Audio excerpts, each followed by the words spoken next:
살면서 배신당한 경험들이 있으시죠? 배신.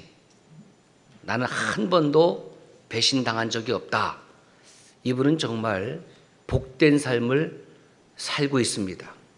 한 번도 배신당한 경험이 없으신 분들은 한 번 배신당하는 일이 있기를 주님의 이름으로 축복은 못하겠고, 그럴 수는 없죠. 내 집안의 형제보다도 가깝게 지냈습니다. 간도 쓸개도 다 빼어줄 만큼 그만큼 사랑하고 그렇게 믿고 나누었습니다. 세상 변했지만 이 사람만은 내가 변하지 않는다고 믿었습니다. 그래서 사기를 당합니다. 그래서 배신을 당합니다. 배신을 당하고 나니까 잠을 이루지 못합니다. 내가 정말 멍청했구나, 바보였구나 자책하는 마음도 있고, 배신한 그 사람이 정말 믿고 미워서 분해서 잠을 이루지 못합니다. 결론은 동일합니다. 그래 결심했어. 세상에 믿을 놈 하나도 없다. 내가 다시는 사람 안 믿고 산다. 저도 목회하면서 종종 그런 경험을 했습니다. 한글같이 믿었던 교인이 어느 날 등을 돌립니다. 이유는 간단합니다. 자신의 이익이 안 되기 때문에. 어떤 성도는 자기가 사랑받지 못한다고 생각하고 투정을 부립니다. 그런 응석쯤이야 애교로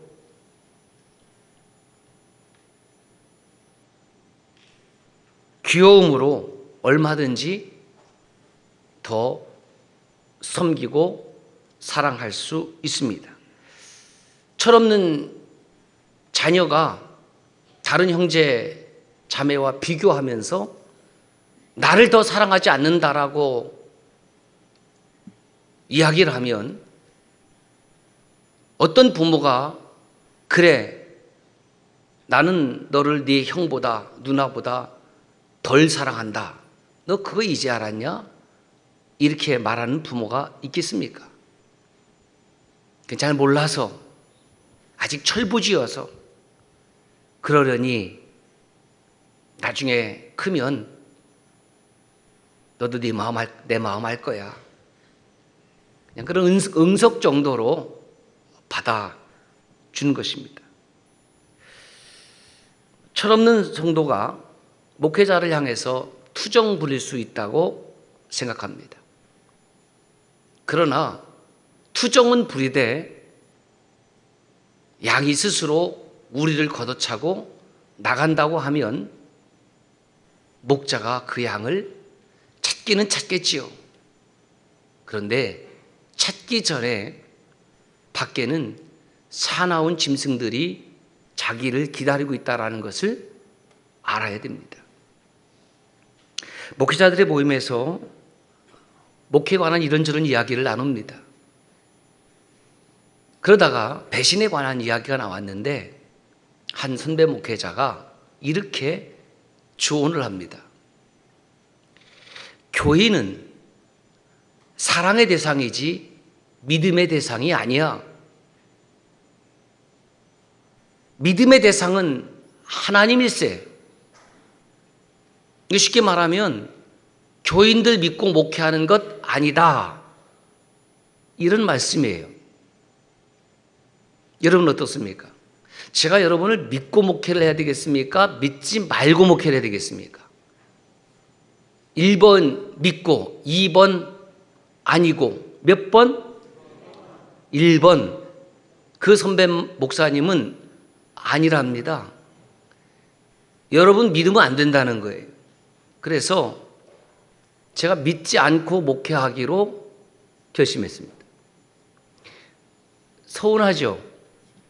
안 서운해요? 내 그럴 줄 알았다 내가. 목사님이 나 안 믿는 거 내가 알았지. 뭐 서운할 게 따로 있겠나? 제가 그분의 말씀을 듣고 이렇게 생각을 했습니다. 아, 그렇구나. 믿음의 대상은 당연히 하나님이지 성도가 아니지. 근데 성도들은 그저 사랑하면 되는구나, 이렇게 생각을 했습니다. 그런데 그 모임을 마치고 돌아오면서 저에게 이런 질문이 생겼습니다. 여러분 생각해 보세요. 사랑하는데 믿지 않을 이유가 있습니까? 사랑하는데 믿지 않는다고요? 그게 말이 되는 소리입니까? 나는 그분을 비난하기 위함이 아닙니다. 생각이 다르다라는 것 뿐이에요.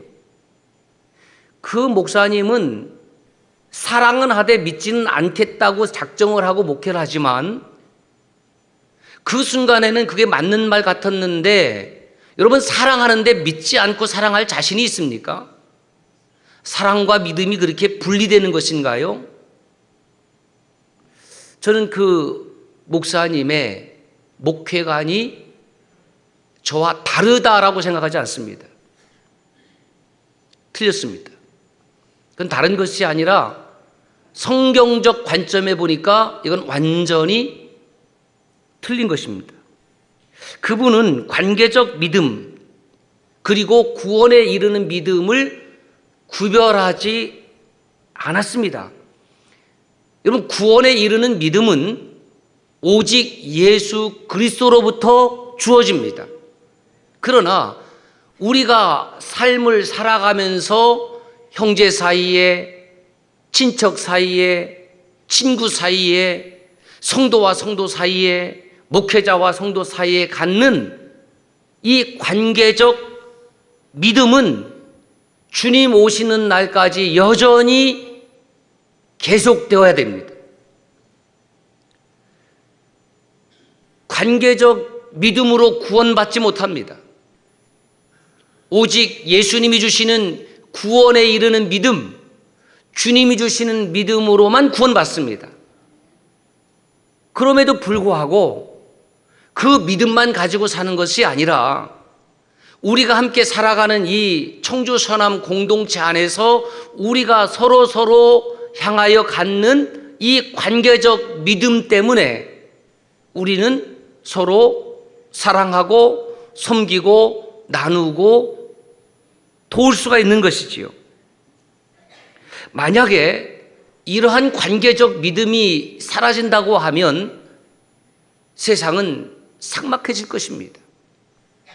가족 간의 관계적 믿음이 없다고 하면 가족 간에 불화가 일어나고 싸움이 일어나고 얼굴 안 보지요. 성도들 가운데도 관계적 믿음이 형성되지 않으면 그냥 예배가 마치고 나서 다른 성도들 얼굴 보지 아니하고 교제하지 아니하고 냅다 집으로 가는 겁니다. 내가 뭐 다른 사람들하고 인사할 일 있나? 나 아는 척 하지 마. 나 귀찮아. 나 바쁜 사람이야. 나 다른 사람들하고 말 섞기 싫어. 상대하기 싫어. 같이 밥 먹기 싫어. 이런 교인들은 저같이 공동체 신앙을 이야기하는 목회자가 있는 곳에 오면은 싫어합니다. 그거 어쩔 수 없지요. 목회자와 성도와 성도 사이에, 가족과 가족 사이에 이런 관계적 믿음이 없다면 여러분 얼마나 슬픈 인생을 사는 것일까요? 얼마나 허무할까요? 여러분, 세상은 우리에게 구원에 이르는 믿음을 소개하지도 않지만 관계적 믿음도 자꾸 파괴시키는 쪽으로 유도하는 거예요. 믿을 놈 하나도 없다. 믿을 목사 하나도 없다. 믿을 장로 하나도 없다. 믿을 권사 하나도 없다. 교회 다니는 사람들이 더하더라. 다 이런 부정적인 말은 저와 여러분들의 관계적 믿음을 끊임없이 끊어놓게 만드는 것입니다. 그런데 목사로 29년째 살아오면서 어떤 충동을 느끼냐 하면, 그럼에도 불구하고 나는 내 가족을 믿어야 되고 뿐만이 아니라 내가 목회하는 우리 귀한 하나님의 백성들도 믿고 싶어지는 거예요. 억지로 되는 것이 아니라 그냥 믿고 싶어져요. 그럼 믿고 싶어지는 마음이 잘못된 것인가요? 담임 목회자가 성도들을 믿고 목회하면 그거 안 되는 것인가요? 여러분, 그렇게 목회하면 안 돼요? 돼요? 안 돼요? 안 되는구나. 다시 한번 여쭙겠습니다. 제가 여러분들을 믿고 목회해야 돼요? 믿지 말고 목회해야 돼요? 대답 안 한 분들은 이제 수요일날 대답하세요. 집에 가서. 그냥 손해보더라도 더 나아가서 배신당하더라도 믿고 살고 믿고 목회하는 것이 맞습니다. 주님을 보십시오. 주님은 그 사랑하는 제자들로부터 배신당했잖아요. 사랑만 했을까요? 제자들 안 믿어줬을까요? 전지전능하신 하나님이기 때문에, 전지전능하시다라는 것은 모든 것을 알고 모든 것에 능하신 주님이시기 때문에 제자들을 부르실 때에 그 제자들이 결국에는 배신할 걸 몰랐을까요? 아셨겠지요. 주님께서 사람의 몸을 입고 이 땅에 오신 것도 자기를 드려 십자가에 화목제물로 드리고 속죄제물로 드려서 우리를 위해서 주실 것을 아시고 예정하시고 오셨지요. 그럼에도 불구하고 그 십자가 앞에서는 인성을 가지셨기 때문에, 우리가 똑같은 육신을 가지셨기 때문에 그 십자가 형벌이 얼마나 고통스러운지를 아셨기 때문에 땀방울이 핏방울 되듯이 겟세마네 동산에서 기도하시고, 아버지여 할 만하시거든 이 잔을 내게서 옮겨달라는 아주 진솔한, 너무나 인간적이고 인간적인 모습으로 하나님께 기도하잖아요. 가룟 유다만 배신했습니까? 은 30에 예수님 판 거 잘하는 일 아니죠. 그런데 도끼인 객낀이라고 그랬어요. 제자들 중에 대표 제자였던 베드로를 위시해서 몽땅 전부 올 사거리 깡거리 다 주님을 배신했습니다. 그냥 말없이 돌아선 것이 아니에요. 가룟 유다는 은 30을 받았지만 베드로는 예수를 입으로 부인했고 저주했습니다. 성만찬 후 주님은 제자들을 향해서 이렇게 말씀하시죠. 오늘 밤에 너희가 다 나를 버리리라. 베드로가 들었습니다. 제자들이 들었습니다. 아니, 무슨 주님 그렇게 섭섭한 말씀을 하십니까? 지금 성만찬의 분위기가 얼마나 좋은데 오늘 밤에 다 우리가 주님을 버리겠다고요? 아닙니다. 마태복음 26장 33절에 보면 이렇게 기록이 되어 있습니다. 모두 주를 버릴지라도 나는 결코 버리지 않겠습니다. 주님 잘 보세요. 지금 여기 같이 있는 제자들 있죠?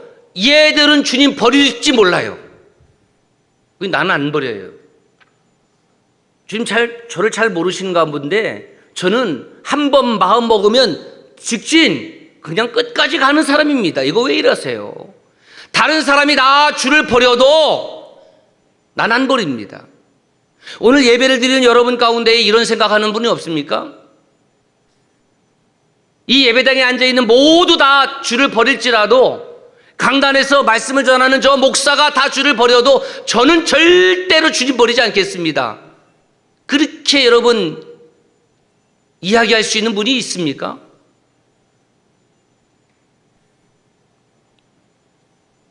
이어서 35절에 보면 이렇게 되어 있어요. 시작. 내가 주와 함께 죽을지언정 주를 부인하지 않겠나이다 하고 모든 제자도 그와 같이 말하니라. 제자들이 옆에서 듣고 보니까 킹바더가 또 무슨 뜻인지 모르죠. 열바더의 최신 버전이 킹바더예요. 베드로, 그렇게 말하면 섭하지.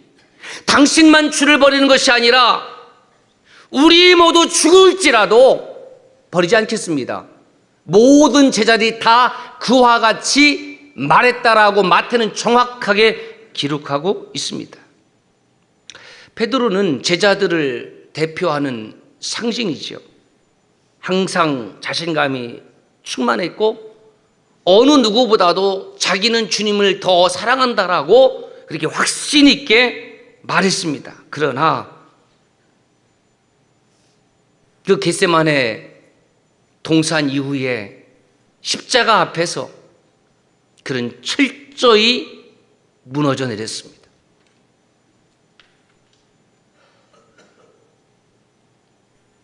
모두 다 주를 버릴지라도 나는 주님 버리지 않겠습니다. 주와 함께 죽을지언정 나는 절대로 주님 버리지 않습니다. 하루도 못 가서 배신자가 되었습니다. 베드로가 어떤 사람입니까? 갈릴리 북쪽으로 올라가면 가이사랴 빌립보가 있습니다. 성지순례하면 한 번씩 가보는데요, 그곳에서 주님이 물으셨잖아요. 너희는 나를 누구라 하느냐? 여러 가지로 대답하는데 베드로가 깔끔하게 정리하잖아요. 주는 그리스도시요 살아계신 하나님의 아들입니다. 바요나 시모나 내가 복이 있도다. 이를 내게 알게 한 것은 혈육이 아니요 하늘에 계신 내 아버지니라. 내 아버지께서 내가 바로 그리스도요 주요 하나님의 아들인 것을 내게 알게 하신 것이다. 이 놀라운 칭찬을 하셨으니까 베드로도 얼마나 가슴이 뿌듯할까요? 자신감이 뿜뿜. 다른 제자들 앞에서 봤지? 너희도 지금 내가 고백하는 거 들었지? 지금 주님이 나에게 뭐라고 칭찬한지 들었지? 봐라, 나 이런 제자야. 그렇게 생각하지 않았겠습니까? 그렇게 분위기 훈훈한데 주님께서 갑자기 태도를 바꿔서 찬물을 끼얹습니다. 내가 예루살렘에 올라가면 장로들과 대제사장들과 서기관들에게 죽임을 당하고 3일 만에 다시 내가 살아날 것이다. 3일 만에 다시 살아날 것이다 라는 소리는 안 들려요. 죽임을 당한다. 주님 또 왜 이러세요? 왜 허구한 날 죽는다고 말씀하십니까? 마태복음 16장 22절 이렇게 기록이 되어 있습니다. 시작. 주여 그리 마옵소서, 이 일이 결코 죽게 미치지 아니하리이다. 그러니까 베드로는 지금 예수님께서 죽음에 대한 염려로 말씀하시는 걸로 받아들인 것 같습니다. 주님 걱정하지 마세요. 저 베드로거든요. 그러니까 절대로 누가 주님을 해치겠습니까? 호언장담하는 거예요. 이 일이 주님께 미치지 않습니다. 실제로 성만찬 후에 겟세마네 동산에서 기도하다가 대제사장들과 그 무리들이 이제 예수님을 체포하러 오잖아요. 누가 예수인지 미리 사인을 다 주고받아서 그 밤에 예수님을 잡으려 하니 베드로가 그 말대로 칼을 빼어 대제사장 그 대제사장은 안나스를 말한 거예요. 안나스. 그 안나스의 사위가 가야바입니다. 그 안나스의 종 이름이 말고인데 그 말고의 길을 싹 잘라버립니다. 바로 행동에 옮겨버려요. 봤죠? 절대로 누구도 주님을 해치지 못합니다. 그렇게 행동을 했습니다. 정말 베드로 성격 화끈합니다. 결단력이 있습니다. 추진력이 있습니다. 멋져요. 정말 멋져요. 제가 그 자리에 있었다면 베드로 짱! 나 이렇게 했을 것 같아. 멋있는 사나이 많고 많지만 베드로 당신이야말로 멋있어. 저는 이렇게 했을 텐데 주님은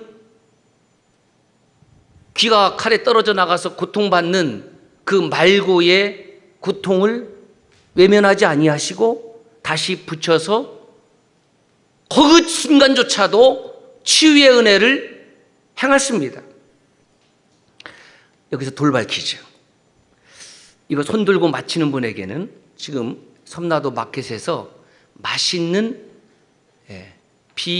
비꼬연내 꽈배기를 팔고 있습니다. 요거 제가 한 봉지 사드리겠습니다.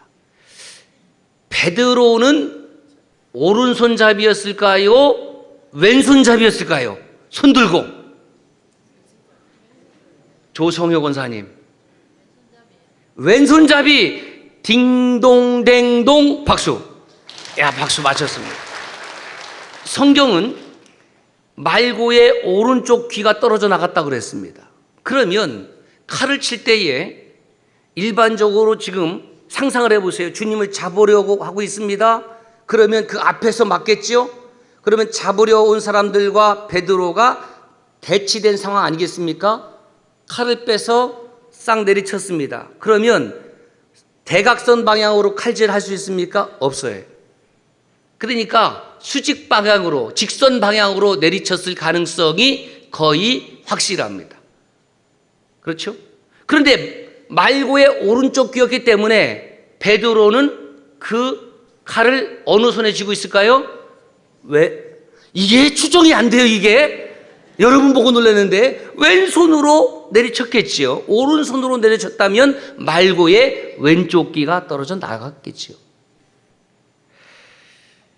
후일에 마가는 겟세마네 동산에서 예수 체포 작전 시 제자들의 행적을 이렇게 기록하고 있습니다. 마가복음 14장 50절 제자들이 다 예수를 버리고 도망하니라. 어찌됐든 그렇게 베드로도 앞장서서 예수님을 방어하는 것 같았지만 결국 다 도망하고 말았습니다. 그리고 금요일 십자가 사건 앞에서 제자들의 모습은 더 이상 보이지 않습니다. 물론 육신의 어머니 마리아 옆에 있었던 예수님이 사랑하시는 그 제자라고 성경에 기록한 제자 요한은 유일하게 남아있었고, 그래서 그 제자 요한에게 예수님께서 육신의 어머니를 맡기십니다. 대단한 제자지요. 그래서 요한복음에 보면 요한이 자기를 기록할 때도 나 요한이라고 기록한 것이 아니라 예수가 사랑하시는 그 제자 이렇게 기록하고 있습니다. 이게 무슨 뜻이냐면 요한 사도는 자기가 얼마나 예수님의 사랑을 받고 살았는지를 철저하게 깨달은 것입니다. 여러분, 은혜가 뭔지 아십니까? 저와 여러분이 얼마나 주님의 사랑을 받고 있는지를 깨달은 것이 은혜예요. 주님이 사랑을 안 해서 은혜가 없습니까? 지금까지 지내온 것 주님의 은혜라면서요. 찬양할 때 모든 것이 다 주님의 은혜라면서요. 그 은혜 받았는데 감사도 없습니다. 헌신도 없습니다. 사랑도 없습니다. 여러분, 그런 은혜는 없거든요. 그 껍데기로 찬양하는 겁니다. 가짜로 찬양하는 거예요. 사도 요한은 자기가 얼마나 예수님으로부터 사랑을 많이 받았는지 예수님이 사랑하시는 그 제자 이렇게 표현을 하고 있습니다. 그런데 결국 예수님이 십자가에서 숨을 거두시자 사도 요한도 도망하고 말았습니다. 자, 그런 배신을 당한 주님이 부활 후에 갈릴리 호숫가에서 다시 제자들을 부르시고 다시 만남을 본격적으로 이어가십니다.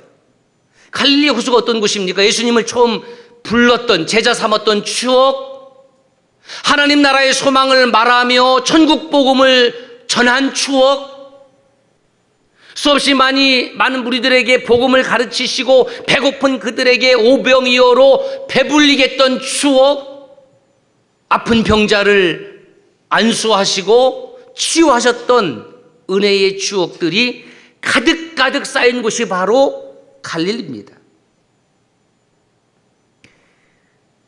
그 아름다웠던 추억은 어느새 온데간데 사라져버리고 제자들의 마음속에는 예수님을 배신했다라는 죄책감이 가득했습니다. 주님의 마음은 배신당한 마음 아닙니까? 인성을 가지셨기 때문에. 여러분, 사람이 사람을 배신할 수 있습니다. 그런데 배신을 당한 사람은 그때부터 그 마음속에 무엇이 사라집니까? 사람에 대한 믿음이 사라집니다. 배신에 대한 상처는 너무나 집요해서 그 사람의 믿음을 다 빼앗아가 버립니다. 그래서 배신한 사람은 도망가 버리고 배신을 당한 사람은 나는 이제부터 아무도 안 만나. 아무하고도 말을 섞지 않을 거야. 아무도 사랑하지 않을 거야. 다 소용없어. 그런데 그 배신을 당한 주님은 아무렇지도 않은 듯이 다시 그 배신한 제자들을 불러 모시고 지금 만나주고 계십니다. 그리고 미리 준비한 고기와 빵으로 생선을 구우시고 빵을 나누어 먹이시고 제자들이 잡은 고기도 좀 가져오라고 그래서 그것까지 곁들여서 더 아침의 식탁을 베푸셨습니다. 이 식탁은 분명 사랑의 식탁입니다. 그런데 가만히 묵상해 보니까 이 사랑의 식탁은 또한 침묵의 식탁이었습니다. 배신한 제자들, 죄책감으로 가득 찬 제자들이 배신당한 예수님이 준비한 생선과 그 빵을 받아 먹을 때에 그 생선과 빵이 그렇게 목구멍에 꿀떡꿀떡 그렇게 들어가겠습니까? 주님이 차려주신 식탁이지만 먹는데 먹지 않는 거죠. 무슨 맛인지 모르는 거죠. 물론 후일에 그 식탁이 정말 주님이 베푸신 사랑의 식탁이었음을 깊이 깨닫고 기록으로 남겼지만 그 당시에 그 아침 식사는 얼마나 힘들고 어려운 식사였을까? 식사를 마친 후 주님께서 입을 떼십니다. 주님은 제자들 가운데에 역시 대표 제자 베드로의 이름을 3번 부르시고 3번 질문하십니다. 그 질문의 내용은 여러분 너무나 잘 알고 있는 말씀인데 한번 주의해서 들어봅시다. 요한의 아들 시몬아, 내가 이 사람들보다 나를 더 사랑하느냐 하시니 이르되 주님 그러하나이다. 내가 주님을 사랑하는 줄 주님께서 아시나이다. 이르시되 내 어린 양을 먹이라 하시고.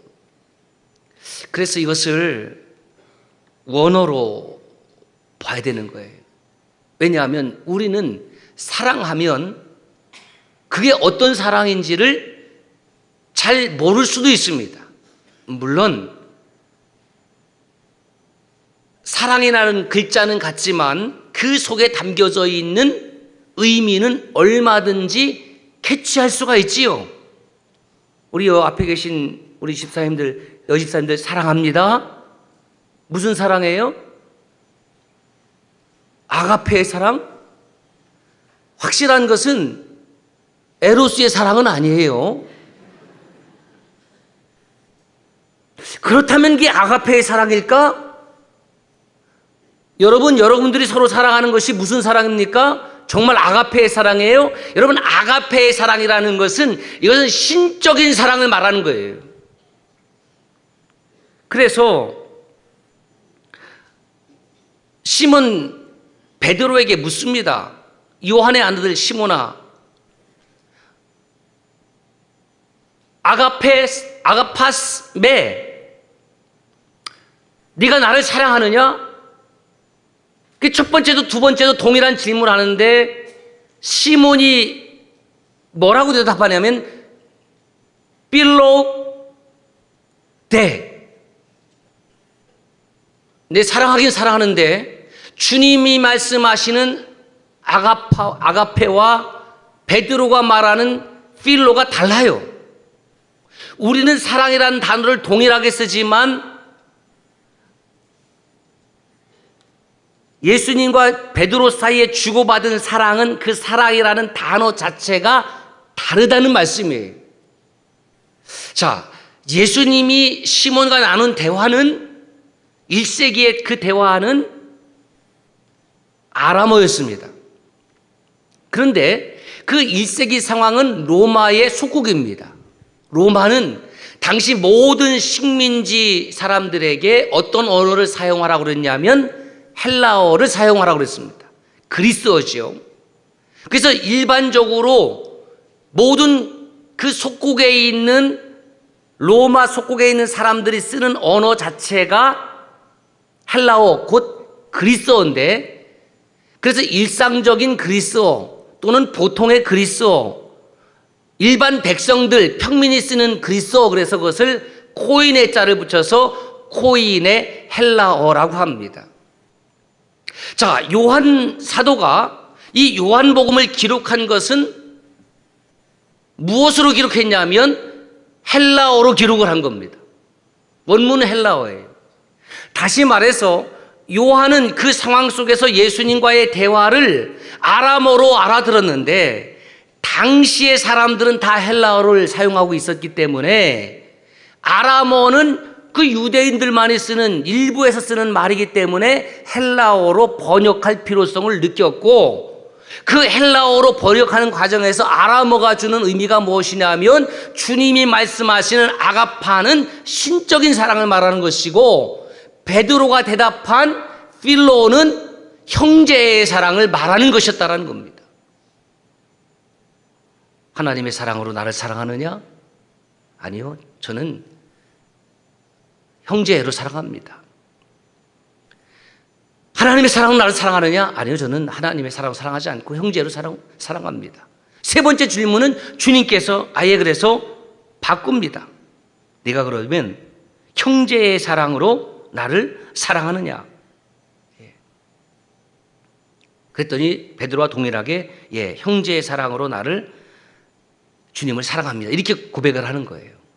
이게 무슨 뜻이냐면 베드로는 자기 안에 아가파의 하나님만이 할 수 있는 그 사랑은 없다라는 것을 고백한 겁니다.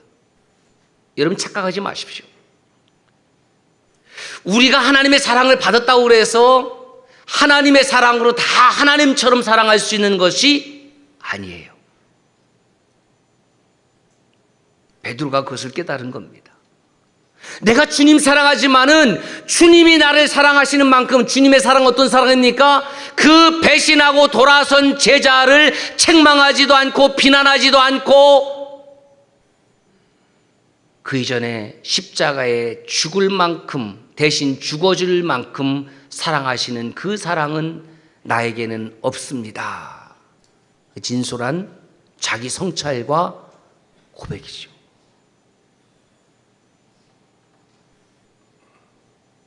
저 같았으면 베드로, 나 상처받았거든. 너 어떻게 그럴 수 있냐? 모두 다 나를 버릴지라도 너만큼은 남아있을 줄 알았는데 나 상처 많이 받았다. 저 같으면 그랬을 거예요. 주님은 자기 상처 이야기하지 않습니다. 자기 마음 아픈 거 이야기하지 않습니다. 배신당한 서운함 이야기하지 않습니다. 그것이 주님의 사랑의 수준입니다. 그것을 아가파라고 하는 겁니다. 그러나 저와 여러분들은 정말 그런 아가파의 사랑이 있습니까? 저에게 그런 아가파의 사랑이 있습니까? 저 없어요. 저는 그랬을 거예요. 집사님, 저 정말 그럴 줄 몰랐어요. 물론 제가 목회하면서 그런다고 해서 불러다가 따지고 그러진 않습니다. 그냥 넘어가는 거지. 그런데 그냥 넘어가는 저하고는 주님의 차원은 달라도 너무나 다르다라는 겁니다. 주님은 베드로를 3번씩이나 반복해서 부르고 물으십니다. 왜 그렇습니까? 여러분, 사람이 사랑을 사랑하면 어떤 결과가 일어나는지 아세요? 그 사람의 이름을 부르고 싶습니다. 미워하면 그 사람의 이름만 나와도 몸이 싫어. 예? 그래서 이렇게 정리했습니다. 시작. 사람을 사랑하면 그 이름을 부르고 싶다. 사랑이 떠나가면은 봐도 부르고 싶지 않아요. 이렇게 옆에 지나가도 사랑하면 목사님, 권사님, 장로님 이렇게 부르고 싶은데 사랑이 떠나가면은 옆에 누가 지나가도 자기가 이렇게 여러분 잘 알잖아요. 김춘수 시인의 다른 시는 몰라도 꽃 이거 모르면 어떻게 뭐 얘기가 안 되지요. 내가 그 이름을 불러주기 전에는 그는 다만 하나의 몸짓에 지나지 않았다. 내가 그의 이름을 불러주었을 때, 내가 그의 이름을 불러주었을 때 그는 나에게로 와서 꽃이 되었다. 주님이 베드로의 이름을 부를 때에 그 베드로는 주님에게 더 이상 배신자가 아니었고, 너는 나의 사랑이다. 너는 나의 영원한 의미다. 저는 그렇게 깨달아졌습니다. 그렇게 이름을 부르신 후에 질문하신 거예요. 3번씩 이름을 부르신 것은 그냥 의미 없이 부르신 것이 아니라 너는 나의 배신자가 아니라 사랑이지. 배신자라고 그렇게 생각했으면 뭐 하려고 다시 부르십니까? 뭐 하려고 아침에 생선과 빵을 구워서 그렇게 섬긴다는 말입니까?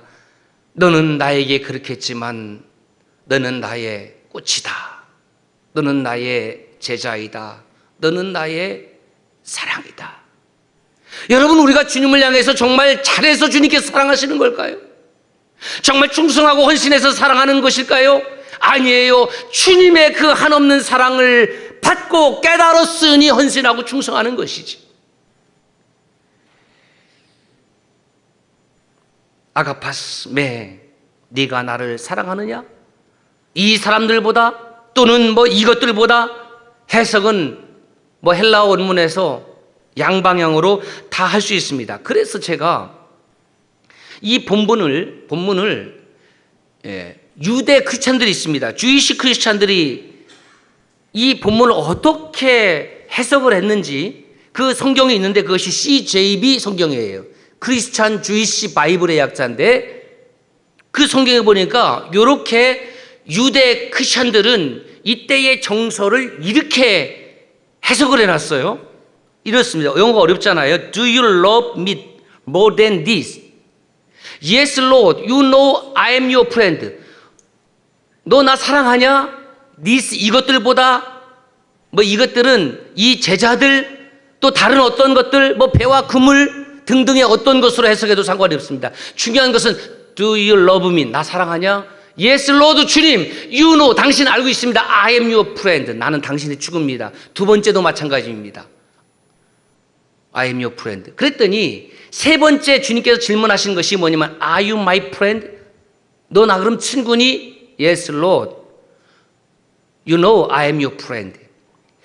그러니까 내가 당신의 친구라는 말은 친구의 사랑으로 당신을 지금 사랑하고 있습니다. 그 사랑은 제게 있습니다. 주님 같은 아가파의 사랑은 제게 없지만 주님은 나의 친구입니다. 베드로를 향한 주님의 응답입니다. 첫 번째 대답, 보스케 투 아르니아 무. 보스케 투 아르니아 무, 내 어린 양을 먹이라. 두 번째, 내 양을 치라. 세 번째, 보스케 타 프로바타 무, 내 양을 먹이라. 내 양을 치라. 내 양을 먹이라. 성도 여러분, 주님의 십자가 사건은 베드로에게, 제자들에게 먼저는 실망이었죠. 왜? 주님께서 이렇게 가시면 안 되는데, 주님은 우리의 영원한 왕이 되어야 되는데, 주님의 십자가 사건은 두려움이었습니다. 그리고 주님의 십자가 사건은 주님을 배신했다라는 배신감으로 자기들을 아프게 했습니다. 그렇게 무너져 버린 제자들의 마음, 무너져 버린 베드로의 마음을 주님은 3번 물으시면서 스스로 회복하기를 원하셨던 겁니다. Are you my friend? Yes, I am your friend. 주님 아시잖아요. 주님 다 아시잖아요. 내 마음 다 아시잖아요. 내가 주님을 어떠한 마음으로 사랑하는지 주님이 아시잖아요. 그렇게 고백한 것입니다. 주님은 비록 비겁하고 연약하고 나약하고 배신했지만 베드로의 마음을 아시잖아요. 그래, 내가 안다. 그리고 다시 그 베드로의 입을 통해서 내가 주님 사랑합니다. 그런데요, 주님 아시지요? 내가 주님 같은 그런 사랑은 제게 없어요. 왜? 베드로는 하나님이 아니니까. 저와 여러분들은 하나님의 사랑을 받은 자들이지 하나님 자신이 절대로 될 수 없습니다. 그런데 제가 있는 한 최고의 형제로 주님 사랑합니다. 성도 여러분, 신앙생활 하면서 우리도 때로는 주님을 부인하거나 아니면 우리가 믿는 믿음과 사랑의 고백에 모순되어 살 적도 있습니다. 그래서 주님께 실망한 것이 아니라 실제로는 나 자신을 향해서 실망감을 가질 수 있습니다. 그때 주님이 다시 우리를 찾으시고 만나주시는데 어떻게 만나주십니까? 우리로 하여금 다시 주님 앞에 그 사랑의 고백을 하게 하시는 겁니다. 그래서 이렇게 정리했습니다. 한번 읽어볼까요? 시작. 다시 사랑을 고백할 때 배신은 사랑이 된다. 주님은 배신의 배자도 꺼내지 아니하시고, 너 나 사랑하냐? 사랑을 꺼냈을 때 그 배신은 사랑이 되었습니다. 이 주일 아침에 주님께서 저와 여러분에게 동일하게 물으십니다. 네가 나를 사랑하느냐? 내가 나를 사랑하느냐? 내가 나를 사랑하느냐? 그리고 삶 속에서 저와 여러분의 사랑의 고백을 기다리고 계십니다. 기도하겠습니다.